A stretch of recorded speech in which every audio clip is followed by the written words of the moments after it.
This liquid-cooled 799cc inline-4 is basically the half-fared twin-headlight cousin to Yamaha's slightly sportier, totally naked all-rounder, the FZ8. At the heart of the FAZER 8 is a super-smooth, fuel-injected block that utilizes a pile of components found on its big brother, the FZ1.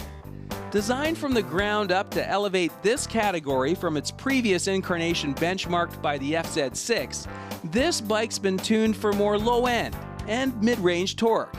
Meanwhile, in the chassis department, the gravity cast aluminum frame is again FZ1 spec, while the 43mm inverted fork sporting dual 310 floating discs with 4-piston monoblock calipers may not be the absolute ultra-trick race-ready gear, but they certainly look the part and do a terrific job in the stopping department.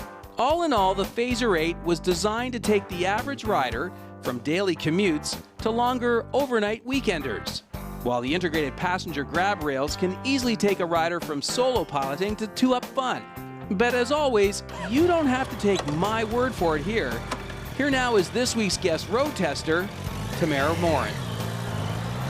So what did you think when we pulled it out of the garage this morning and you got your eyes on it for the first time? Well, it was a little deceptive to me because looking at it for the first time, I thought it was pretty bulky.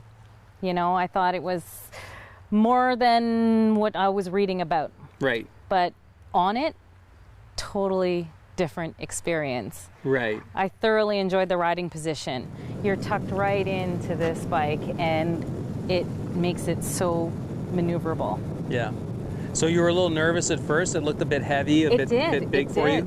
Yeah. But even reading 476, I believe is what the literature said, it doesn't even feel heavy. It doesn't feel heavy at all. My feet were firmly planted on the ground. Very easy to handle. Yeah. So let's talk about it. You threw a leg over, you fired it up. What did you think of the motor? For me, my big surprise was, wow, it's smooth. Smooth, peppy. It had a lot of grip right off. On the first gear, it already wants to go. Right. So it was really, really peppy right off the top, and then smooth shifting right through all the gears. Yeah. You can feel them go into every gear. You know where you're going. It doesn't have the gear shift indicator, but it does have the neutral finder. Right. So at least you know where you are there. How did you like the sound? Because you sounded pretty nice flying away from us on the camera. I loved it, actually. It's got even though it's inline 4, throatier sound that I'm used to hearing on the inline 4 is a little higher. It does rev a little high, but the sound out of the back end was good.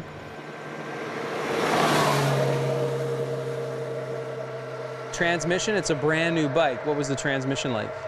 It picks up really well. Every time you're shifting your gears, you had power in every gear. Again, the shorter ratios at the beginning give it a lot more, even a kind of torquey kind of feel to it, but gets you going really quick. What about the handling of the bike?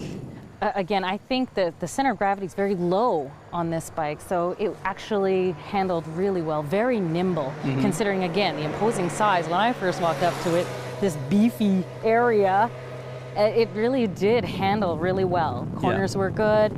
Everything was fast and easy. Nice. So what about the riding position? I found that the foot pegs were just a little higher than I expected, but everything else was good for me. But what about you? Actually, to your point, the pegs are a little higher. I could feel them on the back of my legs at some points if I was standing and not paying any particular attention. But definitely the firm foot position, I felt comfortable on it. I was in a great riding position, very comfortable. The split seat will give solo or passenger accommodation well. Everyone's comfortable. You have your hand grips as well. Yeah. So I think this riding position is the best of all worlds. There's some really interesting cast pieces on here, but everything is sort of a matte black.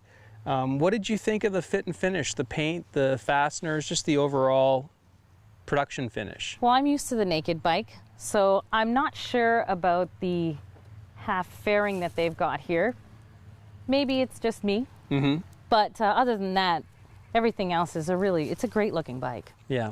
Who do you think the bike will appeal to? Who would you suggest take a look at this? Well, given that it's an 800, in the literature I was reading, which really hit home with me, was that there's a lot of push towards 600 to 1000s when you're coming off your 125, 250. Your skills grow, you're getting confident, you want to go to the larger bikes.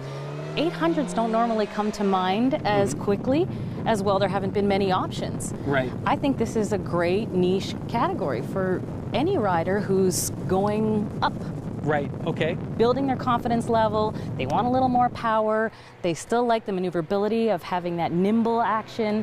I think that's a key market. What would you say was the lasting impression, the one thing that sort of really stands out in your mind about this bike? Power versus size. I think this bike has it all. When you talk about getting a sporty bike that's a little massive, but still nimble, maneuverable, and powerful. You really like the 800, eh? I love 800. That's your favorite number. Good job. Thanks. Thanks, Mara.